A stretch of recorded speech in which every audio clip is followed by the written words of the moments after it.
बिस्मिल्लाहिर्रहमानिर्रहीम, अस्सलाम वालेकुम। आप देख रहे हैं मुझे मेरे यूट्यूब चैनल पर और मैं मुज़म्मिल अवान हूँ। पाकिस्तान तहरीक इंसाफ के रहनुमा फवाद चौधरी साहब ने ये बात कही कि परवेज़ इलाही साहब ने फैसला कर दिया कि उन्होंने पंजाब असम्बली तोड़ दी है और पंजाब असम्बली तोड़ने के हवाले से उन्होंने समरी गवर्नर पंजाब को भिजवा दी है और वो ना भी उसके ऊपर सिग्नेचर्स करें तो ऑटोमेटिकली डेफिनेटली असम्बली तो टूट जाएगी। तो फवाद चौधरी साहब ने जी कौम को ये खुशखबरी सुनाई कि असम्बली तो टूट चुकी है और परवेज़ इलाही साहब ने फैसला कर लिया। लेकिन आपको आगे जाकर बताऊंगा कि जिसने चोरी की और चोरी भी ऐसे तरीके से की कि चोरी एक्सपोज हो गई। अब परवेज़ इलाही साहब की जो चोरी है वो कैसे एक्सपोज हुई है मैं आपको आगे जाकर बताऊंगा। लेकिन ये जो सर असम्बली टूटेगी और उसके बाद कहा जा रहा है कि जी फेडरल के ऊपर इसके बड़े संगीन असरात, बड़े दूरस असरात पड़ेंगे और फिर उसके बाद केपीके की असम्बली टूट जाएगी। केपीके की असम्बली टूटेगी तो दो असम्बलियों के इंतखाबात बैक वक्त होंगे तो उससे वफाक के ऊपर जो है वो बड़ा बुरा असर पड़ेगा और फिर पूरे मुल्क में इंतखाबात करवाने पड़ेंगे। तो एक बात तो मैं आपको क्लियर करता चलूं कि इंतखाबात की तो मैं बात बाद में करूंगा, अभी उस हवाले से तो मैं कोई पशीन गोई नहीं कर सकता और ना ही मैं कोई नजूमी हूं और ना ही मैं कोई आमिल हूं कि मैं मुस्तकबिल की कोई पशीन गोई करूं। लेकिन सर मैं आपको एक बात बताता चलूं with a very due respect, बहुत इज्जत और एहतराम के रिश्ते के साथ, कि परवेज़ इलाही साहब जो है ना, जिस दिन वो वजारत आला से फारग होंगे ना, आज कल जब भी, मुझे नहीं पता, मैं अभी तो अपना व्लॉग कर रहा हूँ, अभी तो मैं अपना व्लॉग रिकॉर्ड कर रहा हूँ और मुझे नहीं पता पीछे से क्या फैसला आ जाता है। लेकिन परवेज़ इलाही साहब ने जब असम्बली तोड़ने के हवाले से फैसला कर लिया, बकौल फवाद चौधरी, बकौल इमरान खान, बकौल पीटीआई और बहुत से हमारे ऐसे सहाफ़ी दोस्त जो इनकी तर्जुमानी करते हैं, तो फिर सर उसके बाद बड़ा आप समझ लें कि बुरा वक्त आने वाला है परवेज़ इलाही साहब के ऊपर। मोनस इलाही साहब जो हैं वो तो ऑलरेडी फरार हो चुके हैं इस मुल्क से और ये भी बात मैं आपको बताऊंगा नेक्स्ट व्लॉग में कि मोनस इलाही साहब के भागने की असल वजह क्या है। जो करप्शन केसेस खुल गए, उसके बाद उनके फ्रंट मैन गिरफ्तार हुए, अब परवेज़ इलाही साहब के ऊपर हाथ डलना है, इमरान खान साहब के ऊपर हाथ डलना है। और ये किसी की गलत फहमी है कि कोई इमरान खान साहब को जोर जबरदस्ती, फिर मैं बात कर रहा हूँ, बड़ा वार्न कर रहा हूँ मैं इस चीज़ के ऊपर कि जो लोग ये समझते हैं कि इमरान खान को फिर जोर जबरदस्ती इक़्तिदार के ऊपर मुसल्लत कर दिया जाएगा, सर वो प्रोजेक्ट इमरानिया इस बार नहीं चलने वाला। इस बार प्रोजेक्ट इमरानिया जो लॉन्च करने की कोशिश करेंगे, सर आपके सामने नताइज हैं। और वफाक ने ये हुक्म जारी कर दिया कि चूंकि असम्बली डिसॉल्व हो जाएगी और फिर निगरान सेटअप की बात हो रही है, फवाद चौधरी साहब कह रहे हैं कि जी 80 हमजा शहबाज नू खत लिखांगे कि असी निगरान सेटअप वास्ते ना हमजा शहबाज नू खत लिखना है कि जी हम बैठकर निगरान वज़ीर आला के नाम पर मुशावरत कर लें। पहले तो आपको हमजा शहबाज का भी याद नहीं आया और तब तो आप लोग जब केसेस बना रहे थे उसके खिलाफ झूठे और जाली केसेस बना रहे थे और उसके बाद मरियम के खिलाफ बना रहे थे, मरियम नवाज साहिबा के खिलाफ बना रहे थे, खकान अब्बासी के खिलाफ, नवाज शरीफ, शहबाज शरीफ, किस किस का नाम लूंगा, एहसन इकबाल, ख्वाजा आसिफ, ख्वाजा साद रफीक, तब तो नून लीग याद नहीं आई। इमरान खान ने अपने दौर में किसी एक भी मौके पे डायलॉग की बात नहीं की, मुज़ाकरात की बात नहीं की कि मैं उस वक्त की ऑपोजिशन के साथ बैठकर मामलात के ऊपर मुज़ाकरात कर लूं। आज तो बड़े मुज़ाकरात याद आ रहे हैं। और लेकिन सर एक बात मैं आपको बताता चलूं कि फवाद चौधरी साहब जो हैं उनके जो है ना वो ज़हन नशीन करवाता चलूं उनको ये बात कि वफाक ने ये हुक्म जारी कर दिया है कि असम्बली तहलील होते ही परवेज़ इलाही साहब जो है ना उनके कड़ाके निकाल देने हैं। परवेज़ इलाही साहब के खिलाफ इंक्वायरियां खुल जानी हैं। वो जो सारी इंक्वायरियां, पिछली माजी की इंक्वायरियां नैब के अंदर जो चल रही हैं, और अभी भी ये पता चला, कुछ दिन पहले भी ये खबर आई कि परवेज़ इलाही साहब के खिलाफ कुछ इंक्वायरियां खुल गई हैं, तो सर बड़ा बुरा वक्त आने वाला है। जो लोग ये समझ रहे हैं कि 3 महीने बाद इलेक्शन हो जाएंगे फिर से पंजाब असम्बली में, फिर वो जिनके सुहाने ख्वाब जिनको दिखाए गए कि परवेज़ इलाही वज़ीर आला, हम्माद अज़हर वज़ीर आला, फवाद चौधरी वज़ीर आला, अली अफजल शाही वज़ीर आला, 4-5 नाम दे दिए इमरान खान साहब ने और फिर परवेज़ इलाही साहब को ये लॉलीपॉप भी दे दिया कि परवेज़ इलाही चूंकि तुमने मेरे लिए बड़ा जो है वो कॉम्प्रोमाइज़ किया तो लिहाजा जी तुम्हें वज़ीर आला बना देंगे। अब परवेज़ इलाही साहब जो है ना असम्बली तोड़ के वो बड़ा बुरा फंस जाएंगे। ये बात तो मैं आपको बता दूं कि असेंबली तोड़कर वो बड़ा बुरा फंस जाएंगे और अभी भी वो कुछ कन्फ्यूजन का शिकार हैं कि असेंबली तोड़कर वो जाएंगे कहाँ पर। इक़्तिदार तो उनके हाथ में नहीं होगा। और फिर वफाक जो है सर, वफाक बहुत बड़ी गेम खेलने जा रहा है। वो ये कि पीटीआई के जो अरकान कौमी असेंबली हैं उनके इस्तीफ़े मरहला वार मंजूर किए जाएंगे हर स्टेप के साथ। पहले स्टेप में 12, फिर अगले स्टेप में 14, फिर तीसरे स्टेप में 20, इस तरह से इस्तीफे मंजूर करके इलेक्शंस करवा दिए जाएंगे। और ये कौमी असेंबली से जो इत्तेमाद के वोट की बात कर रहे हैं, तो शहबाज शरीफ साहब जो हैं उनको तो इत्तेमाद का वोट पढ़ना ही पढ़ना है। डॉक्टर जुल्फकार भट्टी वाली सीट मिल गई नून लीग को, 85 सीटें नून लीग की हो गई कौमी असेंबली में, 58 पीपल्स पार्टी की हो गई। ठीक है, अब मैं आपको बताता हूं कि वो सीटें जो हैं वो भी मैंने लिखी हुई हैं। 85 नून लीग की, पीपल्स पार्टी की जो है वो 58, एमएम में मुत्तहदा मजलिस अमल 14, ठीक है। उसके बाद एमकेएम 7, बीएनपी मेंगल 4, जमहूरी वतन पार्टी 1, बलूचिस्तान अवामी पार्टी 4, पाकिस्तान मुस्लिम लीग काफ 3, उसमें खातून भी हैं जो इनके साथ हैं। 2 वोट जो हैं चौधरी सालक हुसैन और चौधरी तारिक बशीर चीमा, वो भी शहबाज शरीफ के साथ हैं। एएनपी अवामी नेशनल पार्टी के अमीर हैदर खान होती, वो शहबाज शरीफ के साथ हैं। 4 आज़ाद उम्मीदवार, वो भी शहबाज शरीफ के साथ हैं। एक मोहसिन दावड़, एक अली वजीर और एक असलम बोतानी और एक और भी हैं। तो सर मसला ही कोई नहीं। अब इसमें से आप 7 वोट निकाल दें, इसमें से आप 7 वोट निकाल दें और आप इसको काउंट कर लेंगे टोटल कितने बनते हैं, फिर भी ये 172-73 वोट बनते हैं। ये मैं एमकेएम के जो वोट है ना वो निकाल के आपको बता रहा हूं कि एमकेएम के वोट निकाल कर भी इतने वोट बनते हैं। शहबाज शरीफ साहब एतमाद का वोट ले लेंगे। और लेकिन सर मसला ये है कि परवेज इलाही साहब जो है ना असेंबली तोड़ के जाएंगे कहाँ पर? जेल में जाएंगे। जेल तो खुल गई है, हवालात की सफाई हो रही है, ते हुण हुकूमत को लेकी ऑप्शन है कि इमरान खान जेल च पाओ, परवेज इलाही नूं पाओ। और बिल्कुल डालना चाहिए सर। जब करप्शन के केसेस खुलेंगे, तहकीकात होंगी, इनको जेल में डाला जाए, इनको एहतसाब अदालत में पेश किया जाए, इनका एहतसाब हो, इनका ट्रायल हो, इनको अदालतों में पेश करें, इनसे पूछें कि ये जो अपने दौर में फराह गोगी, एहसन जमील गुज्जर, जुल्फी बुखारी, उसके बाद पता नहीं वो कभी कोई किसी का पीर निकल रहा है, कभी कोई किसी का पीर निकल रहा है, मतलब बड़े बड़े लोग थे जो एक दूसरे के पीरो मुर्शद बने हुए थे। तो वो जो पीरो मुर्शद थे उनके जरिए भी पंजाब की ब्यूरोक्रेसी में हाथ डाले गए, उससे करप्शन करवा ली, उससे करप्शन करवा ली। पंजाब की बहती गंगा में किस किस ने हाथ धोए, सारा कुछ खुलेगा। फिर परवेज इलाही साहब के दौर में जो ट्रांसफर्स पोस्टिंग्स हुई, और फिर वो मोहम्मद खान भट्टी साहब जो सेक्रेटरी हैं जी पंजाब असेंबली के, सो कॉल्ड सेक्रेटरी, तो उनके बारे में भी ये बात जी मशहूर है। और एक वक्त था कि हमारे दोस्त बताते हैं जो मंडी बहाउद्दीन से जिनका ताल्लुक है, और वो फालिया से उनका ताल्लुक है मंडी बहाउद्दीन से, तो वो बताते हैं कि जी मोहम्मद खान भट्टी साहब जो हैं एक वक्त में साइकिल पे फिरा करते थे। तो सर अब ऐसा वक्त आ गया है कि वो बंदा जेड़ा ना वो 10-10 गड्डियां ते फिर रहा है, लैंड क्रूजर ते फिर रहा है, पजारू ते फिर रहा है। तो सर खुलने हैं केसेस, तो खुलने हैं। और फिर फ्रंट मैन कौन थे, और वो जो फ्रंट मैन था मोनस इलाही का, वो जिसको गिरफ्तार किया, मोनस इलाही साहब दौड़ लगा के चले गए। और दूसरी जानिब ट्वीट्स करते हैं कि जी राणा सनाउल्लाह साहब आप तो पंजाब के हुकूक पर डाका डालने आए थे, अच्छा आपने पंजाब को उनका हक दिया। आज टीचर्स अभी तक प्रोटेस्ट कर रहे हैं, अभी तक अपने हकूक के लिए, अपने राइट्स के लिए माल रोड के ऊपर, जगह जगह के ऊपर धरना दिए बैठे हैं। परवेज इलाही साहब आपने किसी एक गरीब की फरियाद सुनी? पंजाब के अंदर आटा खत्म हो गया, पंजाब में आटे की किल्लत हो गई, आपने किसी को आटा फराहम किया? आपने गरीबों के लिए क्या किया? सर ये एक गरीब आदमी आपसे पूछेगा। आप लोगों ने वोट तो लेने हैं ना, डेफिनेटली ज़िमनी इंतखाबात में जाना है, उसके बाद बाई इलेक्शंस होने हैं, सारा कुछ होएगा।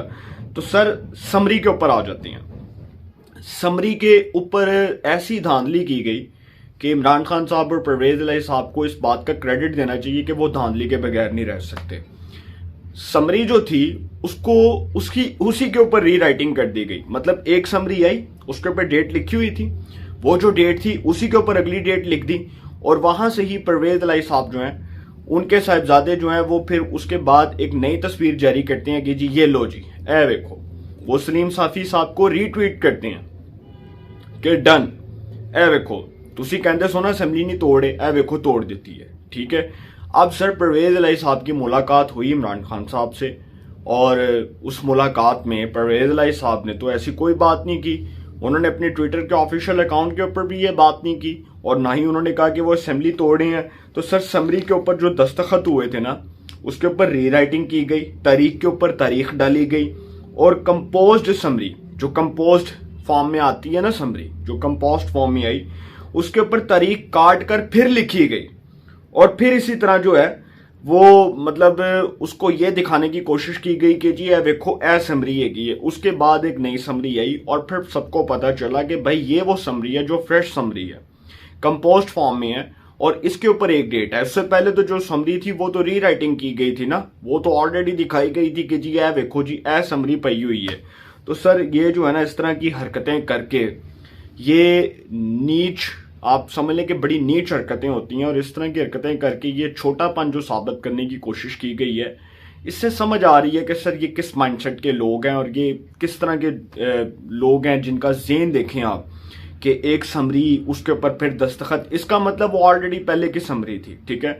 और जियो न्यूज़ के जो सहाफ़ी हैं, हमारे सीनियर, हमारे उस्ताद रईस अंसारी साहब, उन्होंने जियो के ऊपर ये खबर दी, ठीक है। उसके बाद दीगर टीवी चैनल्स के ट्रिगर्स के ऊपर ये खबर चलाई गई और फिर बताया गया कि जी ये वो समरी थी जिसके ऊपर दस्तखत हुए थे। परवेज इलाही साहब की तो खैर गवर्नर के पास चली गई और वो 2 दिन बाद, अब 1 दिन 2 दिन जब भी वो असेंबली तोड़ते हैं वो उनका अपना प्रोग्रेटिव है, उनका अपना इख्तियार है।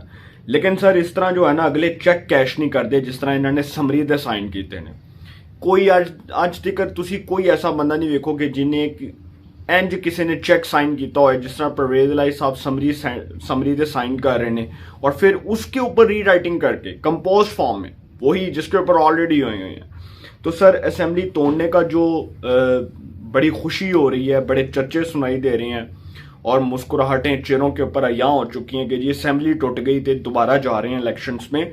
तो सर बहुत से लोगों को ये शायद गुमान है कि नवाज शरीफ पाकिस्तान में नहीं है तो लिहाजा जी वोट हमें बहुत ज्यादा पड़ जाएगा। तो सर कौम हकीकत जान चुकी है, इतना कहूंगा कि कौम हकीकत जान चुकी है, देख चुकी है कि काम करने वाले कौन से लोग हैं और मुल्क की तरक्की में रखना डालने वाले कौन से लोग हैं। अब लोगों को भी पता चल चुका है, लोगों में इतनी अवेयरनेस आ गई है। ठीक है, साढ़े इतने बड़े यूथिये रहंदे ने, बड़े यूथिये हैं, पीटीआई के बहुत से ऐसे लोग भी हैं जो दिमाग से आ रही हैं, उनको बात करो तो फिर उनको गुस्सा लगता है। लेकिन सर कौम देख चुकी है कि मुल्क की तरक्की के लिए दिन रात मेहनत करने वाले कौन से लोग हैं और मुल्क की तरक्की में रखना डालने वाले कौन से लोग हैं। सब लोगों को इन लोगों की हकीकत बहुत अच्छे से समझ आ चुकी है, उनके सामने अया हो चुकी है, उनके सामने एक्सपोज हो चुकी है लोगों की हकीकत और पता चल चुका है कि ये कौन से लोग हैं। अब मोनस इलाही साहब अच्छे वक्त पे चले गए हैं और अब ये बात मैं करूं कि मज़्ज़त मैया होन आन के अब खुलेंगे केसेस, अब खुलेंगे मुकदमात, अब खुलेंगी जेलें, अब होगी जेलों की सफाई, अब खुलेंगे करप्शन के मुकदमात, अब होंगी बाकायदा तौर पर समातें और फिर पता चलेगा कि कौन कितने पानी में है। ये जो कहा जा रहा है ना कि 3 महीने, इमरान खान साहब ने परवेज इलाही साहब को बिठा कर कहा कि 3 महीने की गल है, 3 महीने बाद देखिए असी पंजाब चैन जावांगे, क्लीन स्विप करांगे, पता नहीं लगेगा नून लीग ते फारक, नवाज शरीफ ने पाकिस्तान कोई नहीं आना। तो सर ये इनकी गलत फहमी है। नवाज शरीफ साहब ने पाकिस्तान आना है और इलेक्शंस से पहले आना है और अगर कोई ये समझता है कि इन इंतखाबात के बाद आना है, इन बाई इलेक्शंस के बाद आना है, जो पंजाब असेंबली के और केपीके का तो मुझे अभी नहीं पता कि टूटनी है कब टूटनी है, तो नवाज शरीफ साहब ने जी इन इंतखाबात से पहले आ जाना है और फिर जो बयानिया होगा, जो नैरेटिव होगा वो बड़ा खौफनाक होगा। तो परवेज इलाही साहब और इमरान खान साहब जिस खुशफहमी में मुब्तला हैं, मैं इसलिए आज ये बात कर रहा हूँ कि मैं अपने व्यूवर्स को ये बात बता दूं कि इनकी जो खुशफहमी है ना वो इनके घर तक ही है।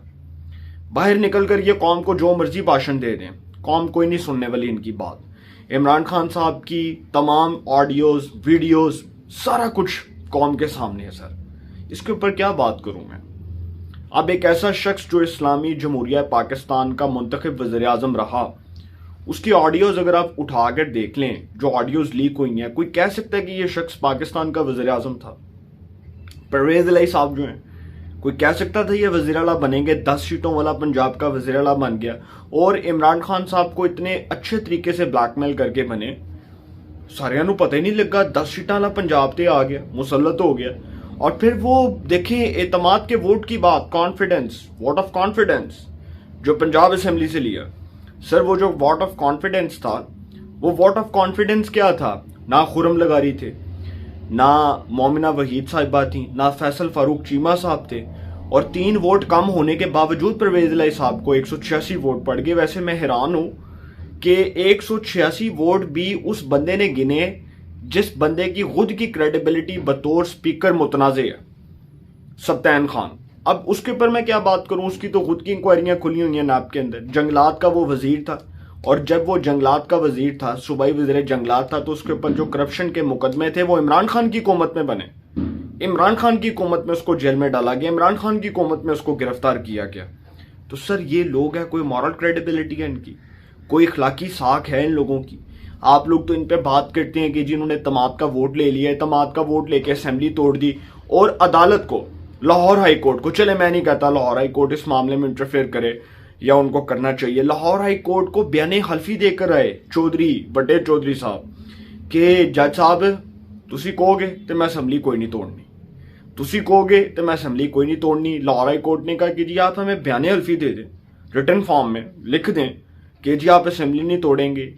तो सर जी मैं नहीं तोड़ांगा, ठीक है वेखो मैनू कोई गल नहीं। फिर उसी गवर्नर के नोटिफिकेशन को, जिसमें गवर्नर पंजाब ने परवेज इलाही साहब को बतौर वज़ीर आला पंजाब डी नोटिफाई किया था, उसी नोटिफिकेशन को लाहौर हाई कोर्ट ने मुअत्तल किया, और उसी नोटिफिकेशन को मुअत्तल करने के बाद परवेज इलाही को वज़ारत आला के ओहदे पर बहाल किया। अब वो जो सस्पेंड किया गया गवर्नर का नोटिफिकेशन, उसी नोटिफिकेशन के केस में तो परवेज इलाही साहब ये अदालत को बयाने हल्फी देकर आए थे कि जी मैं असेंबली नहीं तोड़ूंगा। अब असेंबली तोड़ दें, आप कह रहे हैं कि जी मैं असेंबली तोड़ दूंगा, तो असेंबली तोड़ के जाना किधर है? यही तो गल असी कर रहे हैं, जेल में जाना है, मुकदमात का सामना करना है, करप्शन केसेस खुलने हैं, बड़ा कुछ होगा। अभी आप देखेंगे वफाक जड़ा ना ONG सफाई करेगा इन्हों की, इनको पता लग जाएगा। सर ये जो समझ रहे हैं ना कि हम इलेक्शनों में जाएंगे, ये किस मुंह से जाएंगे परवेज इलाही साहब? इस मुंह से जाएंगे कि पंजाब के हकूक पर ये डाका डाल कर गए, इस मुंह से जाएंगे कि पंजाब में आटा नहीं मिल रहा, पंजाब में आटे का बुराना, इस मुंह से जाएंगे, इस मुंह से जाएंगे कि जी हमने असेंबली तोड़ दी, हम गीदड़ों की तरह भाग गए, और हमने इसलिए तोड़ी कि हमने मुल्क की तरक्की हमसे हजम नहीं हो रही थी। जाहिर सी बात है ना सर, देखो इमरान खान वर्गा बंदा होए तो वो वेखे कि शहबाज शरीफ जनेवा कॉन्फ्रेंस से जा रहे हैं और मुल्क दा वज़ीर आज़म उन्होंने इन्नी इज्जत मिल रही है, उन्होंने लोग सलूट मार रहे हैं, ठीक है, उन लोग वाह वाह कह रहे हैं कि तू बड़ा काम करना है, ठीक है, और उसके कामों के वो मोतरफ हैं वहां के लोग, और लोग तारीफ करते हैं शहबाज शरीफ की कि वो बतौर एडमिनिस्ट्रेटर बहुत मेहनती, बहुत हार्ड वर्कर बंदा था, बहुत काबिल बंदा था। अभी तक है, आप देख लें उनकी कितनी को नींद है, 4-5 घंटे उन्होंने सोना है, काम करना है सिर्फ उन्होंने। तो उधर जी बेकारियों की तरह भीख मांगने चले गए। और तुमने अपने दौर में क्या किया? पाकिस्तान को डिफॉल्ट करके गए। तुमने अपने दौर में पाकिस्तान में IMF के सामने हाथ फैलाए, तुमने अपने दौर में पाकिस्तान को मकरूज किया, तुमने अपने दौर में पाकिस्तान का सवा सत्यानाश किया, तुमने अपने दौर में एहतसाब के नाम पर जाली मुकदमात बनवाए, उस वक्त की करप्शन केसेस बनवाए। तुम किस मुंह से बात करते हो भाई? तुमने मुल्क की तरक्की के लिए कोई काम किया हो तो तुम बात करो। तुम्हारे पास तो कोई अच्छा काम गिनवाने के लिए कोई बात ही नहीं है। आज शहबाज शरीफ अगर मुल्क के लिए काम कर रहा है तो तकलीफ हो रही है। इस वजह तो तकलीफ हो रही है क्योंकि हाजी इमरान अहमद खान नियाजी साहब ने आज तक कोई अच्छा काम किया ही नहीं। वो कितनी दफा गए हैं बाहर के मुल्कों में, क्या इज्जत है इनकी? दसो की इज्जत है? नून लीग की हुकूमत ही थी ना जो पेट्रोल जो है वो 65 पर छोड़कर गई, डॉलर 95 पर छोड़कर गई, GDP 5.5 पे छोड़कर गई। और जब ये हाजी इमरान अहमद खान नियाजी साहब आए तो इन्होंने मुल्क की तरक्की का बेड़ा गर्क कर दिया। जो मुल्क की तरक्की थी, CPEC को बंद कर दिया, पाक चाइना इकनॉमिक कॉरिडोर नूं तारे ला दिते। और उस तो बाद फिर जो किया तो सर सारियां नूं पता है कि पाकिस्तान का एक ऐसा वज़ीर आज़म साबित हुआ इमरान खान जो सबसे ज़्यादा नलायक, सबसे ज़्यादा नाअहल और सबसे ज़्यादा नखट्टू वज़ीर आज़म था, जिसके ऊपर अब मैं मज़ीद बात इसलिए नहीं करूँगा क्योंकि सुबह सुबह का वक्त है, मैं अपनी ज़ुबान नहीं ख़राब करना चाहता। तो सर आखिरी बात जो है ना वो बड़ी ख़तरनाक है, और आखिरी बात ये है कि कुछ सहाफ़ियों की इंक्वायरियाँ खुल गई हैं। ये बात हमें पता चली कुछ सहाफ़ती ज़राए से, और उन सहाफ़ियों के नाम तो नहीं अभी खैर लेने, कुछ उसमें यूट्यूबर्स भी हैं और कुछ उसमें दीगर लोग भी हैं जो परवेज अलाई साहब से और मोनस अलाई साहब से डायरेक्शंस ले रहे थे, और उनके हवाले से गवर्नमेंट ने एक लिस्ट भी तैयार कर ली है। उनकी इंक्वायरियां खुल गई हैं, कुछ की FIA में खुल गई हैं, कुछ के करप्शन केसेस खुल गए हैं, और वो बहुत से लोग जो परवेज अलाई साहब से उनकी हुकूमत में बेनिफिट्स फ़वाइद हासिल करते रहे, बहुत से लोग, उनकी इंक्वायरियां खुल गई हैं। तो हुकूमत जो है ना, वो आप समझ लें कि वो झाड़ू फेरने लगी है। अब उसको हुक्म आ गया है, नवाज शरीफ साहब का और जरदारी साहब का हुक्म है कि फेरो, झाड़ू फेरो, आखिरी ऑप्शन है, पकड़ो इनको, जेलों में डालो इनके खिलाफ। जिस दिन सर करप्शन केसेस खुल गए उस दिन ये लोग कैसे सामना करेंगे? हम तो कहते थे ना नवाज शरीफ जेल नहीं कटेगा, शहबाज शरीफ इतने इतने महीने उन्होंने, इतने इतने साल उन्होंने जेल काटी। इमरान खान साहब तो 2 दिन नहीं जेल काट सकते, परवेज अलाई साहब 10 दिन नहीं जेल काट सकते। तो सर पता लग जाएगा बहुत अच्छे तरीके से। लेकिन जेड़े सहाफत दे अलम बरदार बने हुए ने ना, और जो हमारे यहाँ पर बहुत बड़े सहाफत के अमीन बनते हैं, मुस्तनद अमीन बनते हैं, उनकी इंक्वायरियां खुल गई हैं। हुकूमत ने एक लिस्ट जारी की है, और वो जो लिस्ट है उस लिस्ट में 11 लोगों के नाम है। उन 11 लोगों में से 4 से 5 यूट्यूबर्स हैं और 7 को जो है वो सहाफ़ी हैं, 6 से 7 सहाफ़ी हैं। उन 11 लोगों की जो लिस्ट है वो FIA को भी पहुंच गई है, एंटी करप्शन को भी पहुंच गई है, नैब को भी पहुंच गई है। तो मुबारक हो सर, सत्य कह रहा, परवेज अलाई साहब और इमरान खान साहब जेल में जाने लगे हैं, और उन सहाफ़ियों की इंक्वायरियां खुल गई हैं। और जो ये समझते हैं कि फिर खान नू 2 ताई अक्सरियत ना लैके आवांगे, सर कोई इतना बेवकूफ़ नहीं है कि अब इमरान खान साहब को इक़्तिदार में लाएगा। इमरान खान साहब खुद इलेक्शन लड़कर, अपनी खुद की हैसियत से इलेक्शन लड़कर देख लें, उनको पता चल जाएगा कितने पानी में है वो। लोग उकताए हुए हैं सर, लोग उकता चुके हैं ये लोगों से जिन्होंने 3.25 साल इस मुल्क का सत्यानाश किया। IMF के जंगल में मुल्क को डाला, IMF के जो है वो IMF के पास मुल्क को गिरवी रखवाने की बातें की, IMF की गुलामी का तोक जो है वो कौम के गले में डाला। सर लोग इन लोगों को पहचान चुके हैं, इससे ज़्यादा बात मैं नहीं कर रहा। अपनी राय का कमेंट्स में ज़रूर इज़हार कीजिएगा। इंशाल्लाह एक नए सेगमेंट के साथ फिर मुलाकात होगी। अपना बहुत ख्याल रखिएगा। अल्लाह निगहबान।